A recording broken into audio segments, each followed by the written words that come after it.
बातमीला सत्याचा आधार म्हणजेच निर्भीड विचार। हम तो भगवान शिव को मानने वाले हैं, इसलिए जहर भी पीते हैं और फिर भी जीते हैं। नमस्कार, मी महेंद्र सिंग राजपूत। आपण पाहत आहात निर्भीड विचार न्यूज। राज्याचे राजकारण सध्या फक्त देवेंद्र फडणवीस यांच्यावर केंद्रित करून होत आहे। नुकतेच राष्ट्रवादी काँग्रेसच्या पदाधिकाऱ्यांना फक्त देवेंद्र फडणवीस यांना टार्गेट करण्याच्या सूचना दिल्याचा आरोप झाला होता। तर दुसरीकडे मराठा समाजाच्या आरक्षणाच्या मुद्द्यावर मराठा नेते मनोज जरांगे पाटील हे देखील वारंवार देवेंद्र फडणवीस यांच्यावर सडकून टीका करत आहेत। तर दुसरीकडे सध्या फडणवीस हे चक्रव्यूहमध्ये अडकले आहेत अशा देखील राजकीय वार्ता सुरू आहेत। या सर्व राजकीय परिस्थितीत फडणवीस मात्र शांत आणि संयमाने विरोधकांना उत्तर देत आहेत।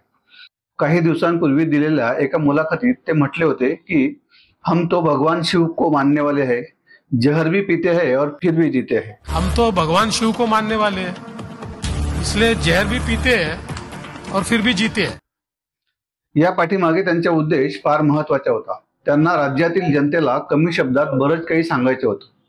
2014 साली राज्याचे मुख्यमंत्रीपद भूषवताना राज्यहिताचे अनेक निर्णय त्यांनी घेतले। त्यात सर्वाधिक डोकेदुखी ठरणारा विषय म्हणजे मराठा आरक्षण। या आरक्षणावरून त्यांच्यावर अत्यंत खालच्या पातळीत मनोज जरांगे पाटील यांनी आरक्षणाच्या विषयाचा अभ्यास न करता व सर्व घडामोडी यांना जबाबदारी ठरत राज्याच्या उच्च पदस्थ असलेल्या उपमुख्यमंत्री देवेंद्र फडणवीस यांच्यावर शाब्दिक निशाणा साधला होता। देवेंद्र फडणवीस, मी तुला नाही आवडू शकत, तुम्हाला बाकीच्यांसारखं समजू नको। तू ब्राह्मणी कावा करायला जाशील, बाकीच्या ब्राह्मणाला काय नाही करणार, तुला सुट्टी नाही, तुला आयुष्यातून उठून पुऱ्या। आज देखील मराठा आरक्षणाच्या विषयात यश न मिळाल्याने त्यास ते फडणवीस यांना जबाबदार धरतात। मात्र याबाबत फडणवीस यांचे म्हणणे आहे की ते मुख्यमंत्री असताना त्यांनी मराठा समाजासाठी हिताचे अनेक निर्णय घेतले।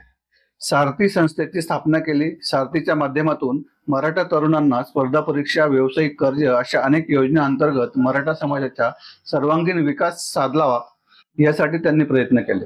मराठा समाजाला आरक्षण देऊन ते टिकवणं असेल, अण्णासाहेब पाटील महामंडळाद्वारे कर्ज योजना असेल, असे अनेक फायदे त्यांनी पोहोचवले। आणि महाराष्ट्राला मराठा समाजाच्या संदर्भात मी काय केलं नीट माहिती आहे। मराठा समाजाला मी आरक्षण दिलं, त्या सभागृहाने दिलं, मी मुख्यमंत्री होतो, ते हायकोर्टात टिकवलं, जोपर्यंत मुख्यमंत्री होतो सुप्रीम कोर्टात ते टिकवलं। त्या ठिकाणी सारखी संस्था सुरू करणं असेल, अण्णासाहेब पाटील आर्थिक विकास महामंडळाच्या माध्यमातून त्या ठिकाणी कर्ज देणं असेल, या सगळ्या योजना त्या काळामध्ये आपण सुरू केल्या।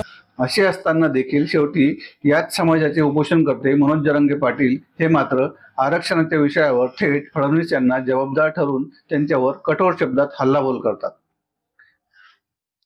त्यांनी उघडपणे केलेले हे सर्व आरोप महाराष्ट्राने पाहिले आहेत। हे सर्व महाराष्ट्रातील जनतेला ज्ञात आहे, यात वेगळं काही सांगण्याची गरज नाही। 2022 मध्ये पक्षाच्या आदेशानुसार उपमुख्यमंत्री पदावर रुजू होऊन राज्यहिताचे कार्य त्यांनी केले। अनेकदा विरोधकांनी असे देखील आरोप त्यांच्यावर केले की ते चक्रव्यूहात अटकले आहेत। पण देवेंद्र फडणवीस यांनी ही सर्व वादळं पेलवीत राज्याचे मुख्यमंत्री व उपमुख्यमंत्री पदाची शपथ घेताना देखील स्वच्छ निर्मळपणे त्यांनी आपले काम निष्ठापूर्वक व शुद्ध बुद्धीने पार पाडले। जनतेला दिलेले आश्वासन त्यांनी पाळले। मराठा समाजाच्या आरक्षणासाठी सर्वाधिक प्रयत्न देवेंद्र फडणवीस यांनीच केले। त्यामुळे मी मराठा समाजाच्या विरोधात भूमिका घेतली किंवा कोणता निर्णय घेऊ दिला नाही असे काही जर तुम्हाला वाटत असेल तर याबाबत तुम्ही मुख्यमंत्री एकनाथ शिंदे यांना विचारणा करू शकता।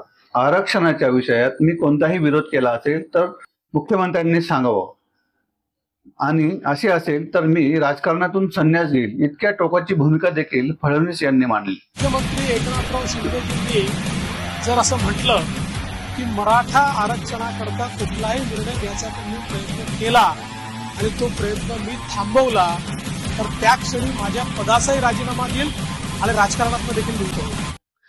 एकंदरीत या सर्व राजकीय वातावरणात फडणवीस यांनी संयमाने व शांततेने आपले राजकीय काम सुरू ठेवले असून विरोधकांना ते सक्षमपणे उत्तर देत आहेत। आणि म्हणून कदाचित ते आपल्या मुलाखतीत म्हटले होते की हम तो भगवान शिव को मानने वाले हैं, जहर भी पीते हैं और फिर भी जीते हैं।